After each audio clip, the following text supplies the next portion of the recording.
BJP. State president PWD മന്ത്രിയെ വെട്ടി വരേണ്ട ആളാണോ? മന്ത്രിമാർ സംസാരിക്കാത്തടുത്ത് MLA വേണോ എന്നൊക്കെ വേണമെങ്കിൽ ആലോചിച്ച് തീരുമാനിക്കുക. പക്ഷെ അവിടുന്ന് ഞങ്ങൾ ആലോചിച്ചത് MLA വേണം, സ്ഥല MLA ആണ്.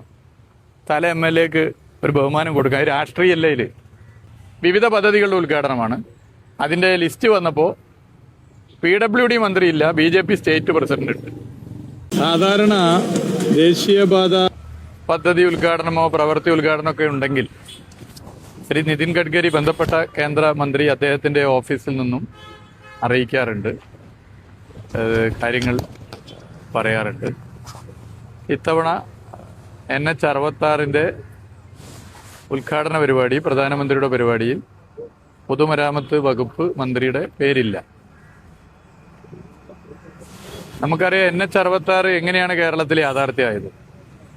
മുടങ്ങിപ്പോയ പദ്ധതിയാണ്, മരണപ്പെട്ട പദ്ധതിയാണ്. 2014 ഈ പദ്ധതി ഇനി കേരളത്തിൽ നടക്കില്ല, അതുകൊണ്ട് ഈ പദ്ധതി ഉപേക്ഷിക്കുന്നുവെന്ന് റിട്ടേണായി national highway authority of India നിലപാട് സ്വീകരിച്ച് അവരുടെ ഓഫീസും പൂട്ടിപ്പോയതാണ്.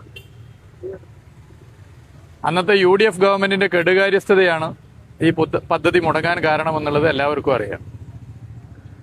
2016 LDF സർക്കാർ അധികാരത്തിൽ വന്നു. ശ്രീ പിണറായി വിജയൻ മുഖ്യമന്ത്രിയായി. പ്രകടന പത്രികയിൽ തന്നെ LDF പറഞ്ഞിരുന്നു, LDF അധികാരത്തിൽ വന്നാൽ ഈ പദ്ധതി മുടങ്ങിപ്പോയത് തിരിച്ചു കൊണ്ടുവരാൻ ഇടപെടും. അങ്ങനെ പ്രധാനമന്ത്രിയുമായും കേന്ദ്രമന്ത്രിയുമായി ചർച്ച ചെയ്തു. ആ ചർച്ചയുടെ ഭാഗമായി കൂടുതൽ ഫണ്ട് കേന്ദ്ര സർക്കാർ തരേണ്ടതുണ്ട്. പക്ഷെ അത് തരാൻ നിലവിലുള്ള സാഹചര്യത്തിൽ പറ്റില്ല എന്നുള്ളൊരു നിലപാട് കേന്ദ്ര സർക്കാർ സ്വീകരിച്ചു.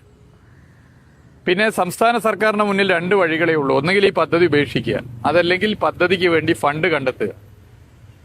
ഇന്ത്യയുടെ ചരിത്രത്തിൽ അതുവരെ ദേശീയപാത വികസനത്തിന് ഒരു സ്റ്റേറ്റ് ഗവൺമെന്റ് പണം മുടക്കിയിട്ടില്ല. പക്ഷേ കേരളം ഇന്ത്യയിൽ ഏറ്റവും ജനസാന്ദ്രത നിറഞ്ഞ സംസ്ഥാനമാണ്. ഗതാഗതക്കുരുക്ക് ഒരു വലിയ പ്രശ്നമാണ്. വാഹനപ്പെരുപ്പം ഭീകരമായ പ്രശ്നമായി മാറുന്നു. അതിനൊരു ആശ്വാസ പദ്ധതിയാണ് NH 66 എന്നുള്ളത് കൊണ്ട് തന്നെ ചരിത്രത്തിലാദ്യമായി ദേശീയപാത വികസനത്തിന് ഒരു സംസ്ഥാന സർക്കാർ പണം ചെലവഴിക്കാൻ തയ്യാറ്. മറ്റു പദ്ധതികൾക്ക് വേണ്ടി വെച്ച പണമാണ് ചെലവഴിക്കുന്നത്. 100-200 കോടിയല്ല, 5600 crore, 5600 കോടി. അതിന്റെ കാര്യം പറയുകയാണ്, അത് പിന്നീട് കിഫ്ബി ഫണ്ടാണ്. അത് പിന്നീട് കടമെടുപ്പ് പരിധിയിൽപ്പെടുത്തി. കടമെടുപ്പ് പരിധിയിൽപ്പെടുത്തുമ്പോൾ ഈ 5600 കോടി ഡബിൾ ആവുകയും ചെയ്യുന്നു. ഏകദേശം 12000 കോടി സ്റ്റേറ്റ് ഗവൺമെന്റിന് ഇതിന്റെ ഭാഗമായി പണം ചെലവാകുന്നു. പിന്നെ ഇതിന്റെ എല്ലാ പ്രവർത്തനങ്ങളും ആദ്യം മുതൽ അവസാനം വരെ കേരളത്തിന്റെ മുഖ്യമന്ത്രി ഇടപെട്ടു, പൊതുമരാമത്ത് വകുപ്പ് ഇടപെട്ടു, എല്ലാ വകുപ്പുകളും ഇടപെട്ടു, എല്ലാ വകുപ്പുകളും ഏകോപിപ്പിച്ചു. ബഹുമാനപ്പെട്ട ശ്രീ നിതിൻ ഗഡ്കരി തന്നെ എത്രയോ തവണ കേരളത്തിന്റെ മുഖ്യമന്ത്രിയെ പ്രശംസിച്ചു. നിങ്ങളൊക്കെ വാർത്ത കൊടുത്തതാണ്. നാഷണൽ ഹൈവേ അതോറിറ്റി ഓഫ് ഇന്ത്യയുടെ റീജിയണൽ ഓഫീസർ ഈ കേരളത്തിലെ ഹെഡാണ്. ഇന്ത്യയിലെ ഏതൊരു സ്റ്റേറ്റും മാതൃകയാക്കണം കേരളത്തിലെ PWDയും കേരളത്തിലെ സർക്കാരും എടുക്കുന്ന സമീപനം. എല്ലാ 2 ആഴ്ചയിൽ റിവ്യൂ എടുത്തുന്നു, ഇടപെടുന്നു. എവിടെയാണോ എന്താണോ പ്രശ്നം, ഒരു സ്റ്റേറ്റ് ഗവൺമെന്റിന് എന്തൊക്കെയാണോ ചെയ്യേണ്ടത് അതൊക്കെ ചെയ്തു കൊടുത്തു. അങ്ങനെ ഇടപെട്ടു. അതിന് എത്രയോ തവണ അഭിനന്ദിച്ചു. എന്നാൽ ഇപ്പോൾ വിവിധ പരിപാടികളുടെ ഉദ്ഘാടനമാണ്. അതിൽ നാഷണൽ ഹൈവേയുടെ ഉദ്ഘാടനം, യഥാർത്ഥത്തിൽ നാഷണൽ ഹൈവേ NH 66 ഉദ്ഘാടനം സെപ്പറേറ്റ് വേണമായിരുന്നു. വിവിധ പദ്ധതികളുടെ ഉദ്ഘാടനമാണ്. അതിന്റെ ലിസ്റ്റ് വന്നപ്പോൾ PWD മന്ത്രിയില്ല, BJP സ്റ്റേറ്റ് പ്രസിഡന്റ് ഉണ്ട്. X or Y ആര് വേണമെങ്കിൽ വകുപ്പ് മന്ത്രിയാവാം. മുഹമ്മദ് റിയാസോ അല്ലെങ്കിൽ മറ്റാരെങ്കിലും ആരും ആയിക്കൊള്ളട്ടെ. കേരളത്തിന്റെ അവകാശമാണ് ഇത്തരം ഉദ്ഘാടന പരിപാടിയിൽ ബന്ധപ്പെട്ടവർ പങ്കെടുക്കുക. BJP സ്റ്റേറ്റ് പ്രസിഡന്റ് PWD മന്ത്രിയെ വെട്ടി വരേണ്ട ആളാണോ? നമ്മൾ ചർച്ച ചെയ്യേണ്ട കാര്യമല്ലേ? ഈ സർക്കാരിനെ ജനങ്ങൾ തെരഞ്ഞെടുത്താണ്. X or Y ആര് വേണമെങ്കിൽ വകുപ്പ് മന്ത്രിയാവാം. മുഹമ്മദ് റിയാസോ അല്ലെങ്കിൽ മറ്റാരെങ്കിലും ആരും ആയിക്കൊള്ളട്ടെ. കേരളത്തിന്റെ അവകാശമാണ് ഇത്തരം ഉദ്ഘാടന പരിപാടിയിൽ ബന്ധപ്പെട്ടവർ പങ്കെടുക്കുക. ദേശീയപാത ഉദ്ഘാടനങ്ങൾ കേരളത്തിന്റെ പട്ടികകൾ എടുത്തു പരിശോധിച്ചാൽ എല്ലാ കാലത്തും പൊതുമരാമത്ത് വകുപ്പ് മന്ത്രി ഉണ്ടാവാറുണ്ട്. സ്വാഭാവികമാണ്. ഇവിടെ തന്നെ ഞാൻ ഈ വകുപ്പിന്റെ ചുമതല എടുത്തതിന് ശേഷം എത്ര ദേശീയപാത പരിപാടി പങ്കെടുത്തിട്ടുണ്ട് നിങ്ങൾ കണ്ടതല്ലേ? അപ്പൊ എന്തിനൊഴിവാക്കി? അത് ശരിയാണോ? BJPയുടെ സംസ്ഥാന അധ്യക്ഷനെ അതിന്റെ പരിപാടി വിളിച്ചു. അങ്ങനെയാണെങ്കിൽ KPCC പ്രസിഡന്റിനെ വിളിക്കണ്ടേ? CPIMന്റെ സംസ്ഥാന സെക്രട്ടറിയെ വിളിക്കണ്ടേ? CPIയുടെ സംസ്ഥാന സെക്രട്ടറിയെ വിളിക്കണ്ടേ? കേരളത്തിലെ രാഷ്ട്രീയ പാർട്ടികളുടെ സംസ്ഥാന നേതൃത്വത്തെയൊക്കെ വിളിക്കണ്ടേ? പേര് വേണ്ട, വിളിക്കാം, പേര് വെക്കണ്ടേ? ഇത് ജനാധിപത്യത്തിൽ ഗുണകരമാണോ?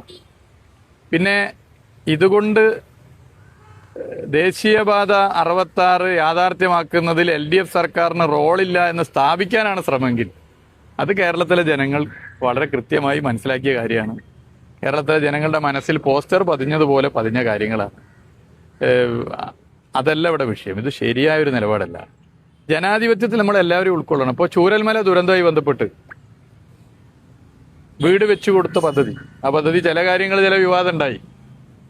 അതിൽ ഉദ്ഘാടനം മുഖ്യമന്ത്രിയാണ്, അധ്യക്ഷ പ്രസംഗം റവന്യൂ മന്ത്രിയാണ്. പിന്നെ ഞങ്ങൾ 3 മന്ത്രിമാരുണ്ട് അവിടെ. ഇതിന്റെ ഭാഗമായി ചുമതലയെടുത്ത് പ്രവർത്തിച്ച 3 പേർ. ഞങ്ങൾ അവിടെ നിശ്ചയിച്ചു, ആലോചിച്ചു, ജില്ലയിലെ മന്ത്രി, വയനാട് ജില്ലയിലെ മന്ത്രിയായ കേളു മിനിസ്റ്റർ സംസാരിച്ചാൽ മതി, ഞാനും ശശീന്ദ്രൻ മിനിസ്റ്ററും സംസാരിക്കുന്നില്ല. പക്ഷേ അവിടുത്തെ MLA സംസാരിപ്പിക്കണം. MLA UDF ആണ്. വേണമെങ്കിൽ ഞങ്ങൾക്കൊരു തീരുമാനം എടുക്കുക, 2 മന്ത്രിമാരും MLAയും സംസാരിക്കുന്നില്ല, ആർക്കും ഒന്നും പറയാൻ പറ്റില്ല. മന്ത്രിമാർ സംസാരിക്കാത്തടുത്ത് MLA വേണോ എന്നൊക്കെ വേണമെങ്കിൽ ആലോചിച്ച് തീരുമാനിക്കുക. പക്ഷെ അവിടുന്ന് ഞങ്ങൾ ആലോചിച്ചത് MLA വേണം, സ്ഥല MLA ആണ്. സ്ഥല MLAക്ക് ഒരു ബഹുമാനം കൊടുക്കുക, രാഷ്ട്രീയമല്ല ഇതിൽ. ഇതാണ് ഞങ്ങളെടുത്ത സമീപനം. അപ്പൊ ഇതിലൊക്കെ അങ്ങനത്തെ സമീപനമാണ് സ്വീകരിക്കേണ്ടത്. അതിന് പകരം പൊതുമരാമത്ത് വകുപ്പ് മന്ത്രിയെ വെട്ടി പകരം BJP സംസ്ഥാന പ്രസിഡന്റിന്റെ പേര് വരിക എന്നൊക്കെ പറഞ്ഞാൽ അത് ഗുണകരമാണോ? ഇത് പൊതുമരാമത്ത് വകുപ്പിനെയോ സർക്കാരിനെ അപമാനിച്ചല്ല, കേരളത്തെ അപമാനിക്കില്ല. കേരളത്തെ അപമാനിക്കുന്ന ഒരു നിലപാടായി.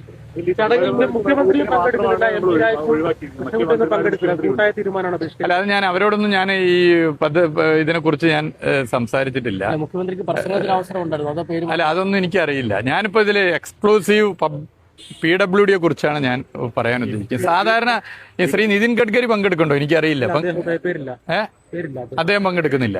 അപ്പൊ എനിക്കതറിയില്ല. സാധാരണ അദ്ദേഹത്തിന്റെ ഓഫീസ് എല്ലാ കാര്യവും പറയുന്നതാണ്. അല്ല, ഞാനത് ചോദിച്ചിട്ടില്ല. ഞാൻ ഇത് തന്നെ ഒരു വിഷയമാണല്ലോ. അല്ല, അത് വിവിധ ഉദ്ഘാടനങ്ങളുണ്ട്. അത് റോഡിന്റെ ഉദ്ഘാടനം മാത്രമല്ല, മറ്റു പല പദ്ധതികളുടെ ഉദ്ഘാടനം ഉണ്ട്. അതുമായിട്ട് ബന്ധപ്പെട്ടുള്ള മന്ത്രിമാരാണ്. അപ്പൊ നാഷണൽ ഹൈവേ 66 എന്ന് പറഞ്ഞാൽ കേരളത്തിന്റെ ഒരു ആശ്വാസ പദ്ധതിയല്ലേ. ലോകത്ത് എവിടെയും ജീവിക്കുന്ന മലയാളി 45 മീറ്റർ വീതി, 6 വരി, അത് യാഥാർത്ഥ്യം. അപ്പൊ ആയോടത്തൊക്കെ നിങ്ങൾ കണ്ടില്ലേ എന്ത് വേഗത്തിൽ നമുക്ക് എത്താൻ പറ്റുന്നു, എത്ര വേഗത്തിൽ. അപ്പൊ അതൊക്കെ എല്ലാവരും കൂടി സന്തോഷിക്കേണ്ടതല്ലേ. അതിനിപ്പോ ഏതെങ്കിലും ഒരാളെ മാറ്റി അല്ലെങ്കിൽ ഒരു വകുപ്പിനെ മാറ്റുകയോ ചെയ്താൽ എന്താ അതിലൊക്കെ കിട്ടുന്ന സന്തോഷം? അല്ല, അത് ജനങ്ങളാണല്ലോ. അത് ജനങ്ങൾ ഇതൊക്കെ മനസ്സിലാക്കുന്നവരാണല്ലോ. ഞാൻ ചോദിച്ച വളരെ സിമ്പിൾ ക്വസ്റ്റ്യൻ. BJP സംസ്ഥാന അധ്യക്ഷനോട് എന്തെങ്കിലും വ്യക്തിപരമായ വിരോധം ഉണ്ടായിട്ടല്ല, ഒരു സിമ്പിൾ ക്വസ്റ്റ്യൻ ആണ്. ഇങ്ങനെ ഒരു പരിപാടിയിൽ BJP സംസ്ഥാന അധ്യക്ഷന്റെ പേര് വെച്ച് മാത്രം വിളിക്കുന്നത് ശരിയാണോ? സ്റ്റേറ്റ് ഗവൺമെന്റിന്റെ നിരവധി ഉദ്ഘാടനങ്ങളുണ്ട്. ഗോവിന്ദ മാഷ്, അദ്ദേഹം MLA കൂടിയാണ്. ഗോവിന്ദ മാഷ് ഇപ്പൊ തുരങ്കപാത, അതല്ലെങ്കിൽ ഇപ്പൊ ആലപ്പുഴയിലെ നമ്മളെ പാലം, അല്ലെങ്കിൽ അമ്പൂരി പാലം, ഇതിന്റെയൊക്കെ ഉദ്ഘാടനത്തിൽ ഗോവിന്ദ മാഷ മാത്രം ക്ഷണിച്ചാൽ നിങ്ങൾ വിടുവോ? വിടാൻ പാടില്ല. നിങ്ങൾ മാധ്യമങ്ങൾ അത് ഒഴിവാക്കാൻ പാടില്ല. ശക്തമായി സംസ്ഥാന സർക്കാരിനെ വിമർശിക്കണം. അല്ലെങ്കിൽ ബിനോയ് വിശ്വത്തെയും ഗോവിന്ദ മാഷയും മാത്രം വിളിച്ചാൽ ശരിയാണോ? അങ്ങനെ ചെയ്യുന്നുണ്ടോ? ചെയ്യുന്നില്ലല്ലോ. അങ്ങനെ ചെയ്യാൻ പാടില്ലല്ലോ. അപ്പൊ ഇത് ശരിയാണോ? നിങ്ങൾ വളരെ സീരിയസ് ആയിട്ട് എടുക്കേണ്ട വിഷയമാണ് ഇത് ഏതെങ്കിലും ഒരു മുഹമ്മദ് റിയാസിനെയോ അല്ലെങ്കിൽ ഒരു പൊതുമരാമത്ത് വകുപ്പ് മന്ത്രിയോ അപമാനിക്കലല്ല, കേരളത്തെ അപമാനിക്കലാണ്. പക്ഷേ റെസ്പോൺസിബിലിറ്റി മൊത്തം താങ്കൾക്കായിരുന്ന പോലെ ആയിരുന്നു അല്ലെ? ഈ എവിടെയെങ്കിലും ഇടിഞ്ഞു വീഴുക അല്ലെങ്കിൽ നിർമ്മാണത്തിന് എന്തെങ്കിലും പാവപ്പെടുണ്ടായി അപ്പോഴെല്ലാം റിയാസ് ഉത്തരം പറയണമെന്നാണ് BJP ഒക്കെ ആവശ്യപ്പെട്ടിരുന്നത്. പക്ഷെ ഉദ്ഘാടനം വന്നപ്പോ അല്ല, അതിലൊന്നും ഞാൻ മറുപടി പറയുന്നത്. അതിലേക്കൊന്നും അതൊക്കെ ജനങ്ങൾ മനസ്സിലാക്കുന്നതാണല്ലോ. ജനങ്ങൾ അറിയുന്ന കാര്യങ്ങളാണല്ലോ. ഇപ്പൊ ഇന്ന് ഉദ്ഘാടനം ചെയ്യപ്പെടുന്ന കോഴിക്കോട് ബൈപ്പാസ്, നിങ്ങൾ പലരും അന്നും ഈ ജില്ലയിൽ വർക്ക് ചെയ്തവരല്ലേ. ആ ബൈപ്പാസിന്റെ സ്ഥിതി എന്തായിരുന്നു? എങ്ങനെയാണ്? കരാറുകാരൻ ആരാന്ന് പോലും അറിയാതെ അതിൽ അന്നത്തെ ജില്ലാ കലക്ടറും ഞങ്ങളൊക്കെ എടുത്തൊരു എഫേർട്ടില്ലേ. എത്ര തവണ ഇടപെട്ടിട്ടാണ് അത് പരിഹരിച്ചത്. അപ്പൊ അതുകൊണ്ട് അതിന്റെ ഉദ്ഘാടനത്തിന് വിളിച്ചിട്ടില്ലെങ്കിൽ ആകെ ജനങ്ങളെ മനസ്സിൽ നിന്ന് പോയോ? ജനങ്ങളെ മനസ്സിൽ നിന്ന് പോകുന്ന ഒരു സ്ഥിതി അതിലേക്ക് വരും. അത് ന്യായമാണോ? അതാണ് പ്രശ്നം. ജനാധിപത്യത്തിന് ഇത് ഗുണമാണോ? അല്ല, അതൊക്കെ ജനങ്ങൾ ചർച്ച ചെയ്യേണ്ട കാര്യമാണ്. അത് ഇത് ഒരു ആദ്യത്തെ സംഭവമല്ല. മുമ്പ് വിഴിഞ്ഞം ഉദ്ഘാടന പരിപാടിയിൽ ഇതുപോലൊരു സംഭവം ഉണ്ടായെന്ന് ഞങ്ങളൊക്കെ സദസ്സിൽ, അതിൽ ഞങ്ങൾക്ക് ആർക്കും പരാതിയില്ല. കാരണം എല്ലാ സ്റ്റേറ്റ് മന്ത്രിമാരും വേദിയിലിരിക്കേണ്ട, ബന്ധപ്പെട്ട ചുമതലയുള്ള മന്ത്രിമാർ ഇരുന്നാൽ മതി. അത് അന്ന് പറയുകയും ചെയ്തിട്ടുണ്ട്. പക്ഷേ ഇദ്ദേഹം എങ്ങനെ അവിടെ ഇരുന്നു? BJP സ്റ്റേറ്റ് പ്രസിഡന്റ് അവിടെ എന്താണ് റോൾ എന്ന ചോദ്യം അന്ന് ഉന്നയിച്ചിരുന്നു. ഒരു ന്യായമായ ചോദ്യമാണ്. അല്ല, ഞാൻ പറയുന്നത് വളരെ ന്യായമായ ചോദ്യമാണ്. ഇതൊരു പ്രശ്നമല്ല. വളരെ ഗൗരവത്തിൽ നിങ്ങളൊന്ന് ആലോചിച്ച് നോക്കൂ. ഇതൊരു വിഷയമല്ലേ? ഇപ്പോൾ ചൂരൽമലയുടെ വീട് വെക്കുന്ന പരിപാടിയുടെ ഭാഗമായി അല്ലെ മറ്റ് സ്റ്റേറ്റ് ഉദ്ഘാടന പരിപാടിയോ ഗോവിന്ദമാഷെ പേര് അതിൽ വെച്ചാൽ അത് MLA ആണ്. ഇപ്പൊ ശ്രീ ബിനോയ് വിശ്വം ഇപ്പൊ MLA അല്ല, മുമ്പ് MP ആയിരുന്നു. അദ്ദേഹത്തെ വെച്ചാൽ അത് ശരിയാണോ? ഇത് ചർച്ച ചെയ്യണ്ടേ? അങ്ങനെ LDF ഗവൺമെന്റ് ചെയ്തിരുന്നെങ്കിൽ നിങ്ങൾ എത്ര അന്തിച്ചർച്ച നടത്തുമായിരുന്നു? എത്ര ഡിസ്കഷൻ എത്ര ദിവസം നീളുമായിരുന്നു? അപ്പൊ ഇത് ജനാധിപത്യപരമായി ശരിയല്ല. ഇത് തെറ്റായ നിലപാടാണ്. NH-66 യാഥാർത്ഥ്യമാക്കുന്നതിൽ കേരളത്തിലെ മുഖ്യമന്ത്രി ശ്രീ പിണറായി വിജയനും LDF സർക്കാരും നടത്തിയ ഇടപെടൽ ജനങ്ങളുടെ മനസ്സിൽ പോസ്റ്റർ പതിഞ്ഞതുപോലെ പതിഞ്ഞു കിടക്കുകയാണ്. അത് ആർക്കും പറിച്ചു കളയാനാകില്ല. അതേത് ഉദ്ഘാടനത്തിന് വിളിക്കാതിരിക്കുകയോ അല്ലെങ്കിൽ മറ്റെന്തെങ്കിലും ഒതുക്കലോ വെച്ചുകൊണ്ട് ജനങ്ങളുടെ മനസ്സൊന്നും ഒതുങ്ങി പോകുന്നില്ല എന്നുള്ളതൊരു യാഥാർത്ഥ്യം. അല്ല, അത് ഒക്കെ ബന്ധപ്പെട്ട സമയം ആവട്ടെ, നമുക്ക് സംസാരിക്കാം. യാഥാർത്ഥ്യമായി ഉദ്ഘാടന സമയത്ത് താങ്കൾ ഒഴിവാക്കി വ്യക്തിപരമായി വിഷമമുണ്ട്. ഇതിൽ വ്യക്തിപരമല്ലല്ലോ. ഇതിൽ വ്യക്തിപരമില്ല. ഞാൻ ഇപ്പൊ പറഞ്ഞുതരാം. ഇതൊരു വ്യക്തിപരമായ വിഷയമല്ല. ഇതിൽ ഒരു കാര്യം ഞാൻ പറഞ്ഞുതരാം. ഇതിൽ പൊതുമരാമത്ത് വകുപ്പും LDF സർക്കാരും NH-66 ഫണ്ട് ചെലവഴിക്കുക മാത്രമല്ല, ഇടപെട്ട രീതികളുണ്ട്.